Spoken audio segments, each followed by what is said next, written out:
예수님의 탄생과 관련돼서 제일 먼저 떠오르는 단어가 하나 있었는데요. 그것은 다름 아닌 선물이라는 단어입니다. 시간적으로 보더라도 과거보다는 미래보다는 현재가 선물임을 우리가 잘 알고 있는데요. 그래서 매 순간순간을 우리가 소중하게 귀하게 여기면서 하나님이 주신 이 현재를 누리며 우리가 살아야 될 것을 우리가 이 삶 속에서 많이 깨닫게 됩니다. 순간을 소중하게 여길 때 우리가 이 선물이라는 것을 주고받을 때가 많이 있습니다. 그러나 선물은 받을 때보다는 줄 때가 더 의미가 있고 또 더 기쁨이 솟아난다는 것을 우리가 경험을 통해서 깨닫게 됩니다. 그런 사람은 없겠지만 물론 평생을 받기만 한 사람은 주는 기쁨을 전혀 알지를 못하겠죠. 그러나 주는 기쁨을 경험한 사람은 주는 것이 결코 어려운 것이 아님을 깨닫게 됩니다. 저희 부부 이야기긴 하지만 우리 얼마 전에 제 아내가 우리 교회 몇몇 우리 교인들과 함께 학기말 시험을 또 준비하고 있는 청년들을 격려하기 위해서 하루 종일 김밥을 싸고 도서관에 가서 작은 김밥 파티를 열었는데요. 하루 종일 이제 김밥을 싸고 또 저녁 때 도서관에 가서 또 청년들과 함께 김밥을 나누고 이 모든 것을 마치고 이제 집으로 돌아오는 차 안에서 제 아내가 뭐가 그렇게 좋은지 신이 나는지 흥얼흥얼하고 기분이 업되어서 이게 들떠있는 모습을 이렇게 발견하게 됩니다. 하루 종일 사실은 그 일을 했으니 피곤할 만도 한데 왜 저렇게 기뻐할까? 잠깐 생각해 봤는데요. 너무나 쉬운 답이 나옵니다. 몸은 피곤하지만 주는 기쁨과 나누는 기쁨이 있으니, 베푸는 기쁨이 있으니 몸이 피곤한 거 금방 이겨내는 것이죠. 하나님께서 우리에게 귀한 선물을 주실 때 하나님의 마음이 어떨까도 한번 생각을 해봤습니다. 하나님께서 인류에게 주신 가장 귀한 선물이 무엇일까요? 물론 물질적인 축복도 있을 것이고 무병장수도 있을 것이고 자식이 형통하는 것도 있을 것이고 뭐 여러 가지 하나님의 축복이 있겠지만 인류에게 또 저와 여러분들에게 주신 가장 귀한 선물은 바로 예수 그리스도이심을 우리가 쉽게 깨닫게 됩니다.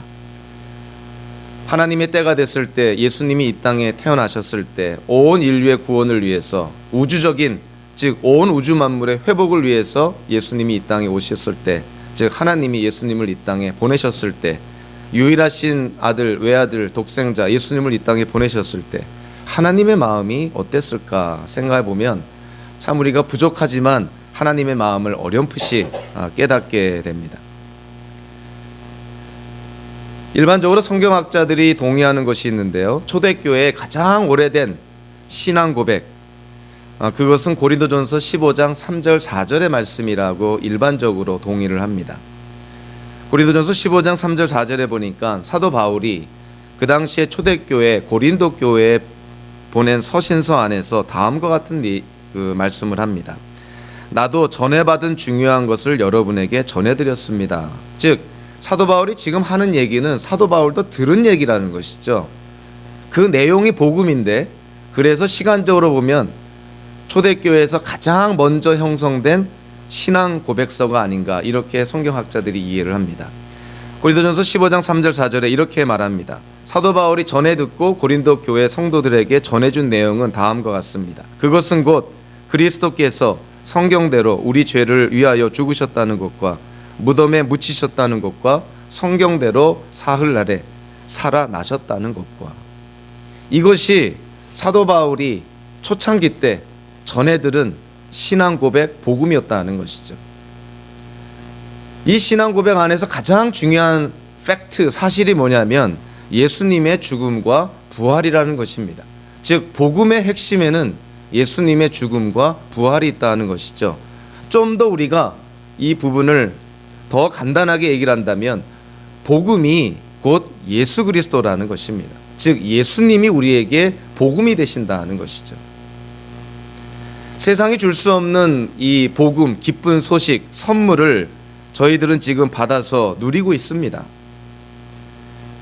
우리가 하나님께로부터 받은 이 세상에 줄 수 없는 감당할 수 없는 선물을 우리가 받고도 하나님께 감사하지 않는다면 동방 박사들처럼 하나님께 예물을 드리지 않는다면, 그냥 우리끼리 성탄절이 하나의 좋은 할러데이여서 흥청망청 지낸다면 우리에게 선물을 주신 하나님의 마음이 어떨까 우리가 한번 생각해 볼 필요가 있습니다. 성탄절은 자녀들에게 선물하고 부부가 품위 있게 외식하는 날이 성탄절이 아닌 것이죠. 물론 그것이 나쁘다는 것이 아니라 그것이 주가 돼서는 안 되는 것이죠.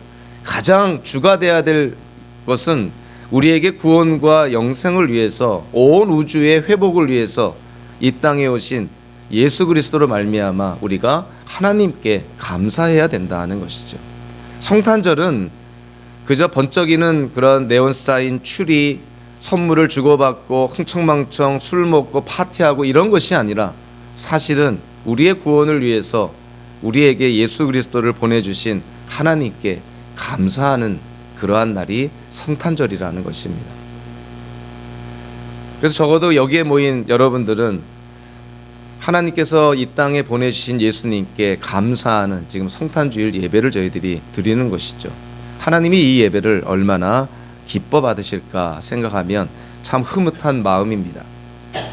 부모님의 생신 때 부모님께 감사의 선물도 하지 않고 부모님의 생신을 핑계 삼아서 자식들이 자기들끼리 모여서 파티 열고 떠들썩하게 논다면 그것이 자식의 도리일까요? 그것은 페류나들이나 하는 짓들이 아니겠습니까? 성탄절 때 우리가 하나님께 감사하지 않는다면, 하나님께 감사하지 않고 하는 모든 행위들이 과연 하나님 앞에 그것이 어떻게 비춰질까요? 자, 우리가 오늘 이 누가복음 2장의 말씀을 통해서 예수님의 탄생을 우리가 함께 나눕니다. 예수님의 탄생, 즉 예수님이야말로 이 땅에 하나님이 허락하신 기쁜 소식들 가운데서 진정한 기쁜 소식, 진정한 복음이라는 것이죠.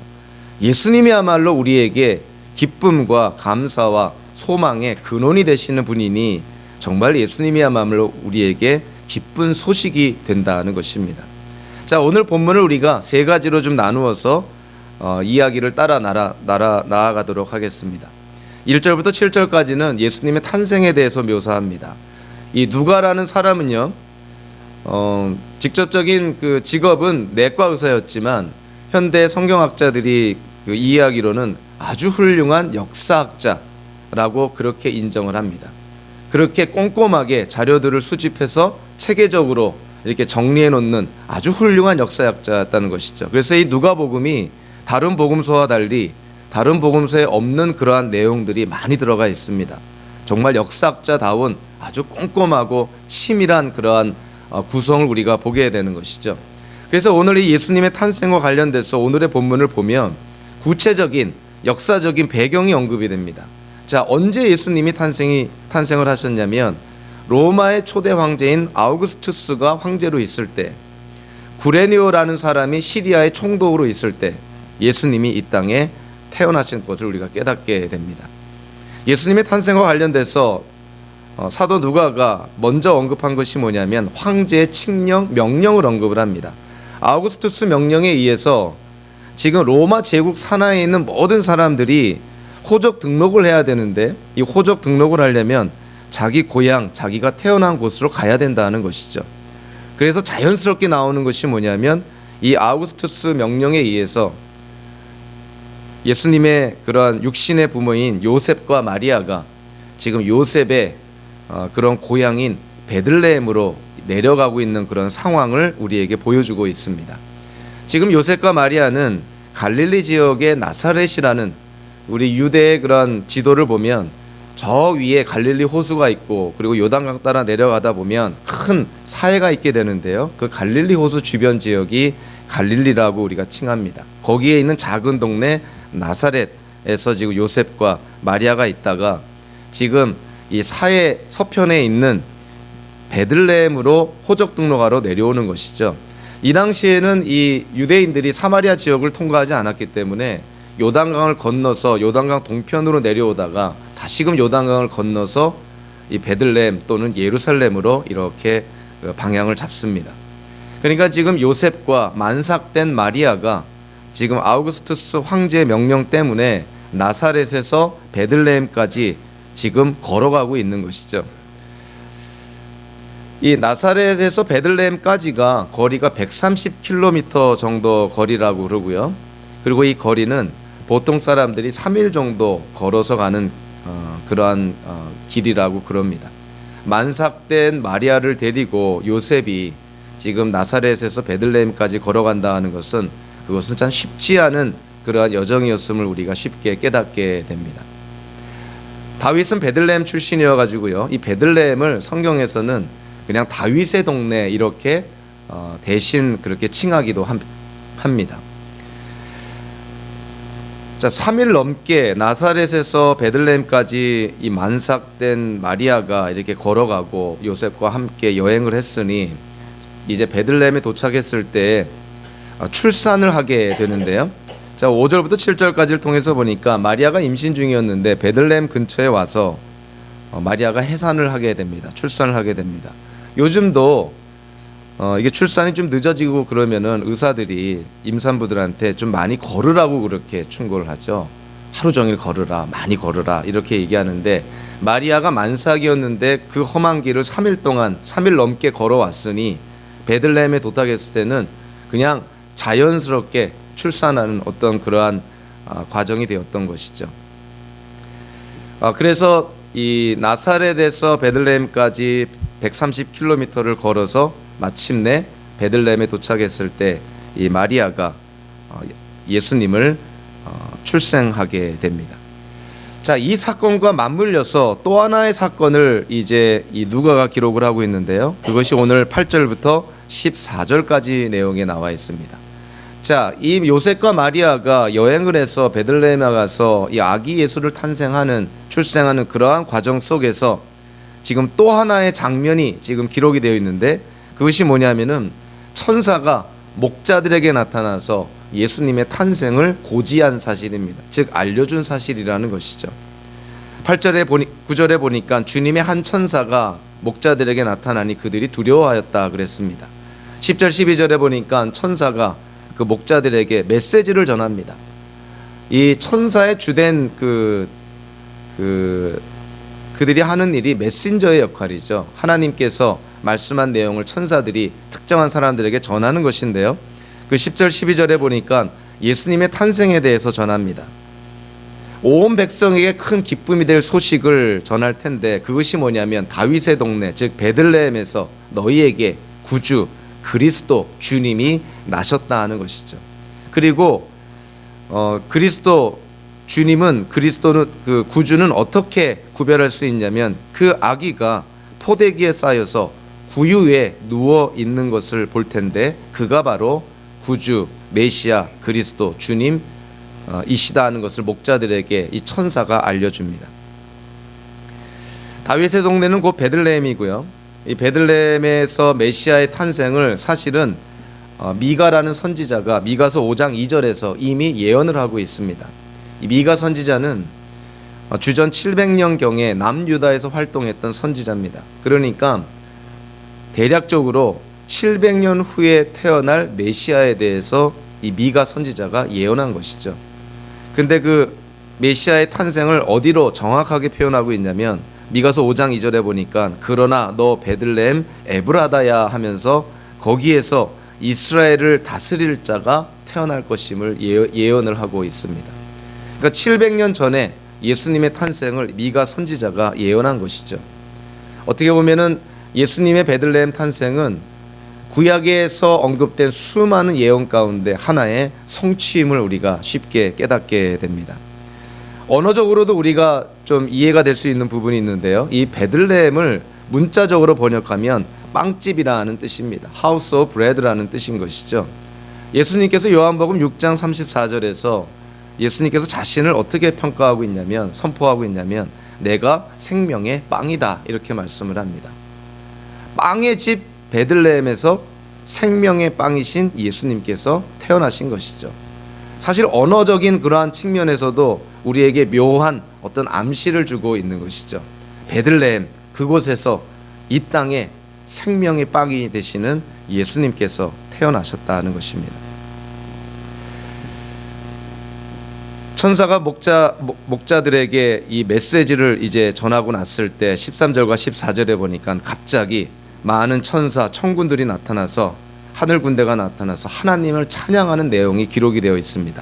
14절에 보니까 더없이 높은 곳에서는 하나님께 영광이요 땅에서는 주님께서 좋아하시는 사람들에게 평화로다. 하늘에는 영광, 땅에는 평화, 뭐 이런 우리 그 표현들을 뭐 카드나 또는 문서를 통해서 많이 보게 되죠. 자, 근데 여기서 우리가 좀 눈여겨봐야 될 것이 있습니다. 여기서 우리가 좀 날카롭게 봐야 되는데요. 자, 하늘에는 하나님께 영광이요 그랬습니다. 예수님의 탄생이 하나님께 영광이라는 것이죠. 그러면서 14절 후반부에 보니까 땅에서는 평화라 그랬는데 사실은 땅에서는 평화라고 표현하지 않고 땅에서는 주님께서 좋아하시는 사람들에게 평화로다 이렇게 얘기를 합니다. 다르게 말하면 땅에 있는 모든 사람들에게 평화가 아니라 땅에 있는 사람들 중에서 하나님께서 좋아하시는 사람들, 그들에게 예수님의 탄생은 평화라는 것이죠. 자, 이 부분을 우리 헬라어 성경을 보니까 헬라어 성경을 직접적으로 문자적으로 번역을 하면, 직역을 하면 여기서 주님께서 좋아하시는 사람들에게는 다름 아닌 기쁨의 사람들에게, 이런 표현입니다. 도대체 기쁨의 사람들이 누굴까? 이 부분에 대해서 이 영어 성경, 우리가 좀 건강하게 참조할 수 있는 그 두 개의 영어 성경을 바라보면요, ESV라는 영어 성경에서는 이 기쁨의 사람들에게라는 이 말씀을 하나님이 기뻐하시는 사람들 중에 이렇게 번역을 합니다. NIV라는 영어 성경에서는요, 이 기쁨의 사람들에게를 하나님의 은혜를 입은 사람들에게 이렇게 번역을 합니다. 즉 주님께서 좋아하시는 사람들, 즉 기쁨의 사람들이라는 것이 누구냐면은 하나님이 기뻐하시는 사람, 하나님의 은혜를 입은 사람. 자, 누가 하나님의 기쁨이 되고, 자, 누가 하나님의 은혜를 입은 사람들입니까? 모든 사람들이 아닌 것이죠. 땅에 있는 모든 백성을 의미하는 것이 아닙니다. 어떠한 부류의 사람을 지금 묘사하고 있는 것이죠. 다르게 말하면 하나님께로부터 택함 받은, 하나님께서 자녀 삼아 주신 그들, 하나님께서 기뻐하시고 하나님의 은혜를 입은 자들, 그들에게 예수님의 탄생이 평화가 된다는 것입니다. 이 말씀을 보면서요, 우리가 그냥 우리가 좋아하는 표현, 하늘의 영광, 땅의 평화, 근데 사실은 땅에 있는 모든 사람들에게 평화가 아니라 하나님께서 사랑하시고 하나님께서 기뻐하시고 하나님의 은혜를 입은 사람들에게 평화라는 것입니다. 자, 그래서요, 이거를 우리가 성경의 전체적인 그러한 그 가르침, 교리적인 측면에서 바라보니까 우리가 보통 개혁주의라 그러면은 넓은 의미로는요, 종교 개혁 이후에 생겨난 모든 개신교를 다 개혁주의라고 표현할 수가 있습니다. 캐톨릭과 차별화해서 종교개혁 이후에 개신교, 그거를 우리가 이 개혁주의 이렇게 표현하는데요. 그러나 그거는 너무나 좀 포괄적인 표현이고요. 요즘은 그 개혁주의라는 표현을 어디다 이렇게 적용하고 제안하고 있냐면, 칼빈이, 프랑스 종교개혁자 칼빈이 체계화해서 정립해 놓은 5대 교리가 있습니다. 이 5대 교리, 이 칼빈의 5대 교리를 인정하고 수용하고 다 받아들이는 그러한 교단이나 그러한 교회를 개혁주의라 이렇게 표현합니다. 그 5대 교리 가운데 하나가 뭐냐면은 네 번째 나오는 교리인데요, 그것이 바로 리미티드 어톤먼트라는, 즉 제한적 속죄라는 교리입니다. 이것이 무엇을 의미하는 거냐면, 자, 예수님께서 십자가에서 죽으셨는데요, 예수님의 십자가상에서의 죽음은 이 땅에 있는 모든 사람들을 위한 죽음이 아니라 하나님께서 택한 사람들, 다른 측면으로 얘기하면 예수 그리스도를 믿는 사람들을 위한, 그들에게만 효과가 있는, 그들에게만 예수님의 죽음의 효과가 제한된 그 사건이라는 것입니다. 그러니까 사실 오늘 본문의 말씀과 일치하고 있는 것을 우리가 깨닫게 되죠. 예수님의 탄생이 누구에게 평화가 된다 그랬냐면 하나님께서 기뻐하시고 하나님께서 은혜를 베푼 사람들, 그들에게 예수님의 탄생이 평화가 된다 그랬습니다. 예수님의 십자가상에서의 우리의 죄를 대신하는 대속의 죽음은 누구에게 효과가 있는 거냐면 예수 그리스도를 믿는 기독교인들에게 효과가 있는 것이지 예수님을 배척하고 예수님을 반대하고 예수님을 믿지 않는 불신자들에게까지 예수님의 십자가의 죽음이 효과가 있는 것은 아니라는 것입니다. 복음에는 그래서 항상 두 가지의 요소가 공존합니다. 좀 전문 용어를 쓰면 보편성과 특수성이 존재하는데요. 우리에게 있어서 복음을 가장 잘 요약해서 설명한 성경 구절을 하나 택하라 한다면 아마 적지 않은 많은 사람들이 요한복음 3장 16절을 택합니다. 요한복음 3장 16절 내용이 다음과 같습니다. 하나님께서 세상을 이처럼 사랑하셔서 외아들을 주셨으니 이는 그를 믿는 사람마다 멸망하지 않고 영생을 얻게 하려는 것이다. 여기에는 보편적인 진리가 있습니다. 그것이 뭐냐면 예수 그리스도를 믿는 사람들은 그들의 인종과 또 그들의 계층과 그들이 사회에서 어떠한 신분이 있는지 남녀노소 누구든 간에 예수 그리스도를 믿는 모든 사람들에게 영생을 주신다는 것입니다. 복음의 보편성이라는 것이죠. 모든 사람들에게 적용이 되는 것입니다. 예수를 믿으면 누구나 관계없이 민족이든 언어든 사회든 문화든 계층이든 남녀노소 관계없이 예수를 믿으면 다 영생을 받는다는 것이죠. 복음의 보편타당한 진리를 말씀해 주고 있는 것이죠. 그러나 여기에는 암시된 특수성이 하나 있습니다. 다르게 말하면 조건이 하나 있는 것이죠. 자, 누구에게 영생을 준다고요? 예수 그리스도를 믿는 사람들에게. 예수 그리스도를 믿는 사람들에게 영생을 주는 것이지 믿지 않는 사람들에게까지 영생을 주는 것이 복음이 아니라는 것입니다. 복음은 예수 그리스도를 믿는 모든 사람들에게 영생을 주는 것이 복음입니다. 따라서 예수 그리스도를 믿지 않는다면 복음의 대상이 되지를 못한다는 것이죠. 즉, 이 단순 명료한 한 성경 구절 안에서 우리에게 이 복음의 아주 보편적이고 특수한 부분을 우리에게 말씀해 주고 있는 것이죠. 어찌 보면은 예수님의 유일성을 강조합니다. 예수 그리스도를 통하지 않고는 하나님 아버지께 나아갈 수가 없는 것과 마찬가지인 것이죠. 예수 그리스도를 믿어야만 하나님께서 허락하신 기쁜 소식 복음을 통해서 영생을 얻게 하신다는 것입니다. 오늘 세 번째 부분으로 이 이야기가 전개가 되는데요. 자, 이 천사로부터 목자들이 예수님의 탄생에 대한 메시지를 듣습니다. 그리고 천사들이 하늘로 승천해 버리죠. 그러니까 이 목자들이 천사들이 전해준 그 메시지를 확인해야 되지 않겠습니까? 그래서 그들이 어디로 달려가냐면 당연히 베들레헴으로 달려갑니다. 베들레헴으로 달려가서 보니까 정말 천사가 고지한 대로, 천사가 알려준 대로 포대기에 쌓여서 마을 구유에 누워있는 한 아기를 발견하게 됩니다. 그래서 목자들이 깨닫게 되는 것이죠. 아, 자기에게 얘기한 천사의 메시지가 사실이구나. 그래서 그거를 거기에 있는 사람들에게 다 얘기를 해줍니다. 천사가 나타나서 나에게 이와 같은 얘기를 해주었고, 그리고 그때 천사와 천군이 나타나서 하나님을 이렇게 찬양했습니다. 자, 목자가 이 얘기를 했을 때 사람들의 반응이 제각각입니다. 자, 먼저 첫 번째 반응부터 한번 볼까요? 18절에 보니까 이것을 들은 사람들은 모두 목자들이 그들에게 전해준 말을 이상히 여겼다, 이런 말을 합니다. 여기서 이상히 여겼다는 것은 놀라웠다든가 어떤 긍정적인 측면이 아니라 그 목자들의 메시지를 도저히 믿지를 못하겠다, 받아들이지를 못하겠다, 수상하다, 이런 의미입니다. 그러니까 목자가 지금 구유에 누워있는 아기 예수를 보면서 천사들이 전한 메시지를 전했음에도 불구하고 못 믿는 것이죠.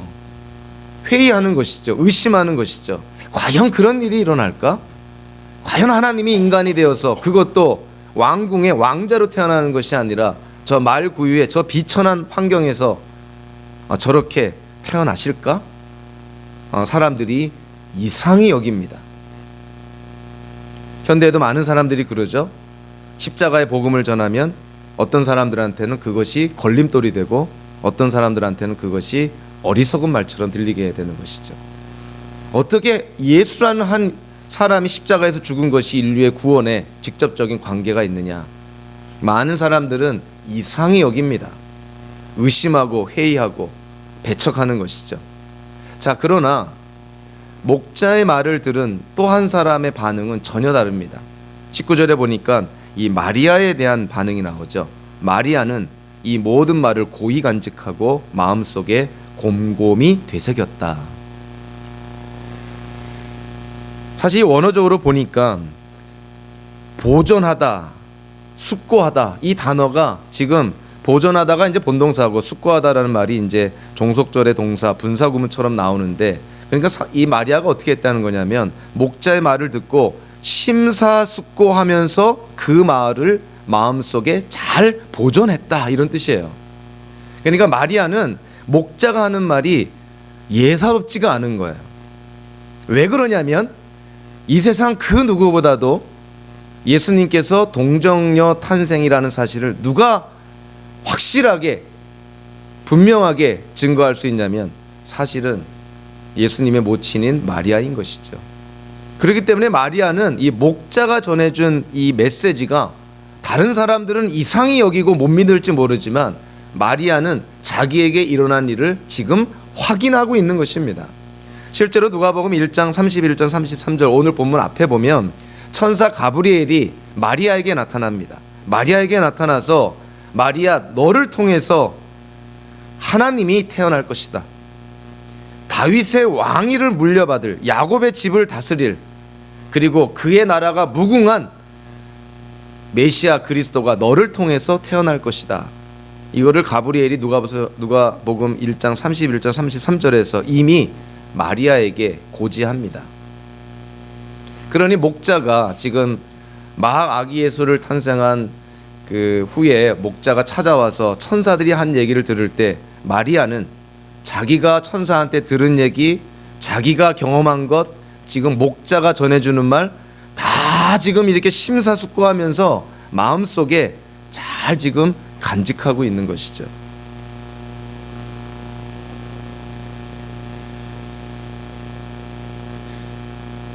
천사의 메시지를 들은 목자의 반응이 참 우리가 좀 귀감의 대상으로 삼아야 될 그러한 목자의 모습을 보여줍니다. 목자도 반신반의했을 텐데 천사가 메시지를 전할 때 그 메시지를 듣고 그 메시지를 믿었고 그래서 베들레헴으로 달려가서 확인을 합니다.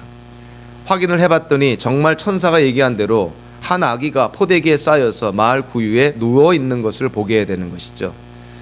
그것을 보고 20절에 보니까 목자들은 자기들이 듣고 본 모든 일이 자기들에게 일러주신 그대로임을 알고 돌아가면서 하나님께 영광을 돌리며 그를 찬미하였다. 목자들은 이제 확신을 갖게 되는 것이죠. 아, 천사가 얘기해준, 천사가 말씀해준 저 내용이 실제로 일어났고 저 마을 구유에 누워있는 저 아기가 바로 하나님이 이 땅에 보내주신 메시아 그리스도임을 확인하고 그래서 기뻐하고 찬양하며 집으로 갔다, 이렇게 표현합니다. 예수님의 탄생과 관련돼서 어떠한 사람들은 이상히 여기고 기이히 여기고 의심하고 회의합니다. 그러나 마리아 같은 사람은 자기에게 일어난 일을 심사숙고 또 목자가 전해준 말을 귀담아 들으면서 그거를 마음에 새깁니다. 목자들은 천사가 전해준 말을 확인하고 기뻐하며 감사하며 찬양하며 그렇게 반응을 합니다.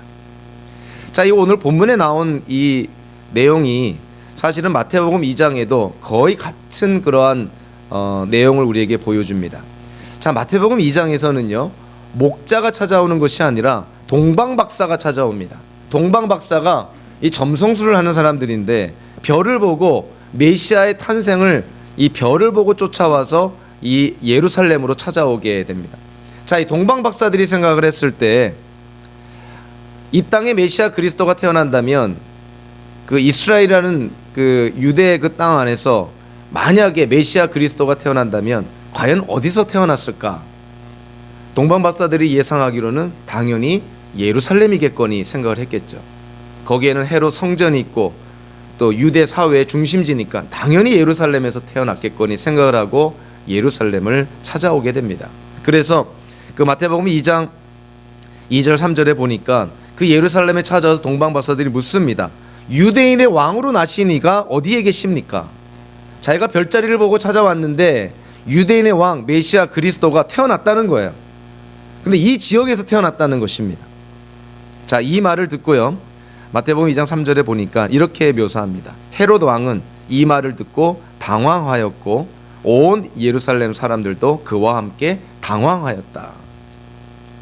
자, 이 당황했다는 것은 뭐냐면은 어떤 기대했던 일이 일어나서 기뻐하는 그런 게 아니죠. 전혀 예상치 못했던 일이 일어났기 때문에 말로만 들었던 일이 실제로 일어났으니 당황한 것입니다. 헤롯 왕이 당황하였다. 예루살렘 사람들이 당황했다는 것은 즉 예루살렘 즉 유대 사회의 지도자들, 서기관들, 바리새인들, 사두개인들, 율법학자들, 이들이 당황했다는 거예요. 헤롯 왕이 동방박사의 말을 듣고요, 거기 유대인 지도자들에게 묻습니다.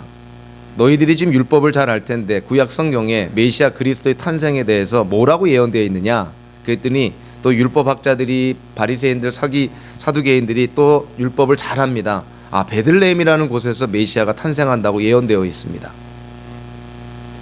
자, 지금 율법학자들, 사두개인들, 유대인 지도자들은요, 메시아가 탄생할 거라는 것을 구약 성경을 통해서 예언을 이미 알고 있지만 막상 동방박사가 와서 유대인의 왕이 어딨냐고 물으니까 당황한 것입니다.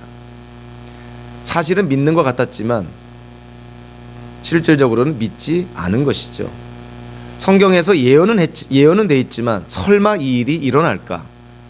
그렇지만 이 헤롯 대왕이 물어보니 대답을 해줍니다. 아, 베들레헴에서 태어난다고 그렇게 예언되어 있습니다.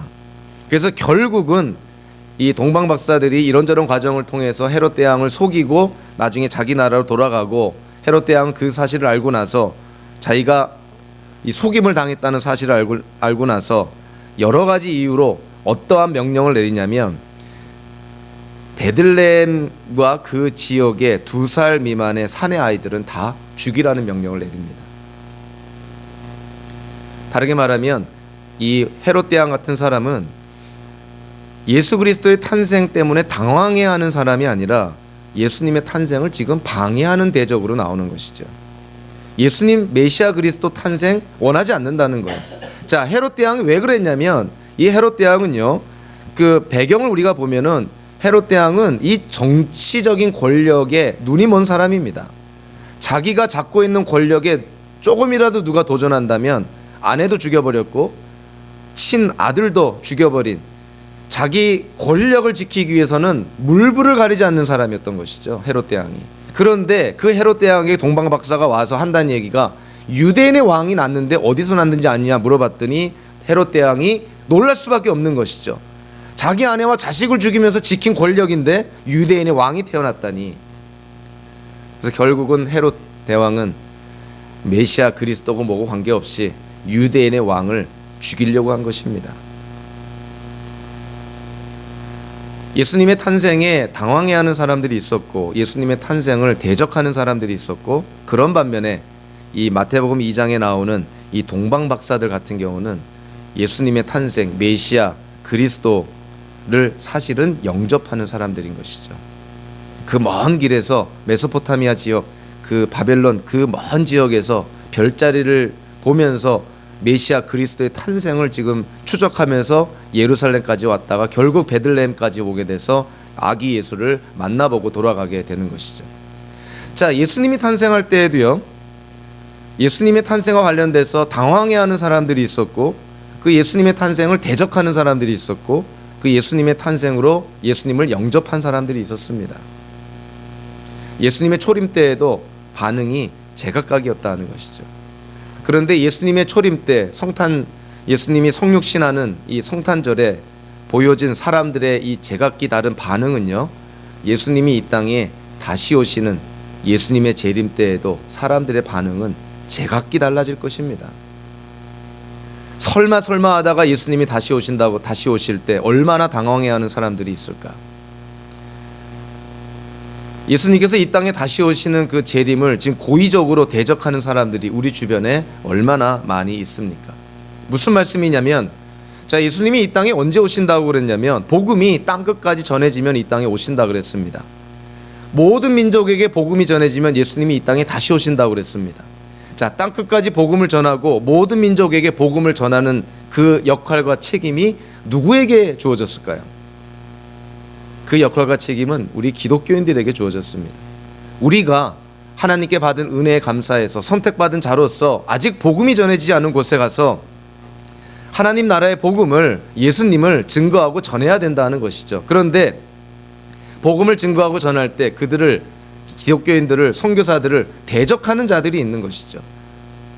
그들이 즉 예수님의 재림을 대적하는 자들인 것입니다. 당황해하는 사람들, 고의적으로 예수님의 재림을 지금 방해하는 사람들, 그리고 온전히 거듭난 예수님을 믿음으로 영접한, 그래서 예수님의 재림을 기쁨으로 받아들일 사람들, 다양한 반응이 예수님 재림 때 일어나게 될 것입니다. 성경은요, 특히 사도 바울은 예수님의 재림을 아주 대조적인 그런 비유로 설명을 합니다.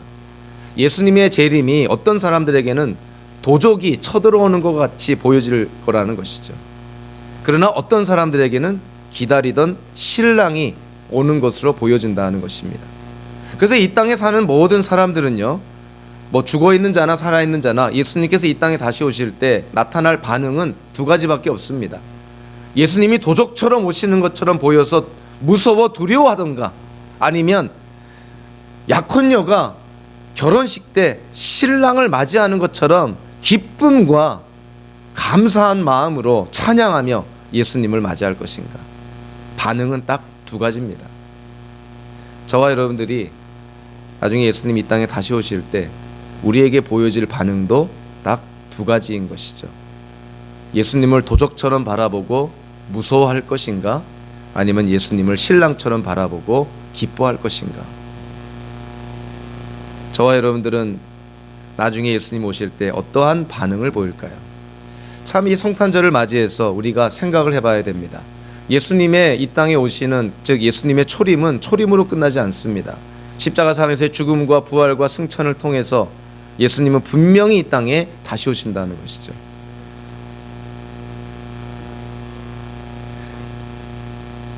구약의 마지막은 말라기 선지서를 통해서요, 죽음을 맛보지 않고 하늘로 승천한 엘리야의 재림을 약속하면서 구약이 끝납니다.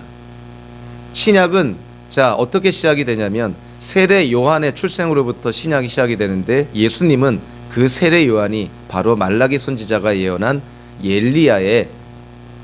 엘리야라고 그렇게 말씀을 합니다. 즉 엘리야의 재림을 약속을 하면서 구약이 끝나고, 신약은 그 엘리야가 다시 오심으로, 예언한 엘리야가 탄생함으로 신약이 시작이 됩니다. 자, 그런데요, 신약이 어떻게 끝납니까? 신약은 예수님의 재림을 약속하면서 신약은 끝납니다. 그렇다면 다음 세대, 다음 세상은 어떻게 시작이 될까요? 당연히 예수님의 재림으로 새하늘과 새 땅이 시작이 되는 것이죠. 저와 여러분들이 이 땅을 살면서 예수 그리스도를 믿는다면 예수님의 재림으로 시작되는 새하늘과 새 땅에서 하나님이 허락하신 영생을 누리게 됩니다. 특별히 오늘 예수님께서 이 땅에 오신 날을 저희들이 기억하면서요, 그 의미를 기억을 하면서 우리가 이 땅에 사는 동안 도대체 어떻게 예수님을 우리가 바라보고 또 예수님을 우리가 대할 것인가. 정말 바라옵기는 여기 있는 모든 사람들이 예수님을 믿음으로 말미암아 구원의 확신을 갖고 예수님 다시 오실 때 그 구원의 완성을 맛보고 경험하는 복된 성도님들 되시기를 주님의 이름으로 축원합니다. 기도하겠습니다. 고마우신 하나님, 참 오늘같이 기쁘고 감사한 날이 우리에게 또 어디 있겠습니까? 죽을 수밖에 없었던 우리들, 참 칠흑같이 암흑의 권세에 놓였던 이 세상에서 갈 바를 알지 못하고 방황하던 우리에게 빛으로 나타나셔서 참된 진리의 길로 인도해 주신 하나님, 오늘 성탄절을 맞이하여서 예수님의 탄생을 기념하여서 이 시간 하나님을 찬양하고 경배하며 예배합니다. 한 해를 살아갈 때, 우리의 인생을 살아갈 때 그 하나님의 은혜에 감사해서 살아가는 저희들 되게 하여 주시고, 예수 그리스도에 대한 온전한 믿음으로 말미암아 예수님 이 땅에 다시 오실 때 기쁨으로 예수님을 맞이하는 우리 모두가 될 수 있도록 인도하여 주시옵소서. 예수님의 이름으로 기도하옵나이다. 아멘.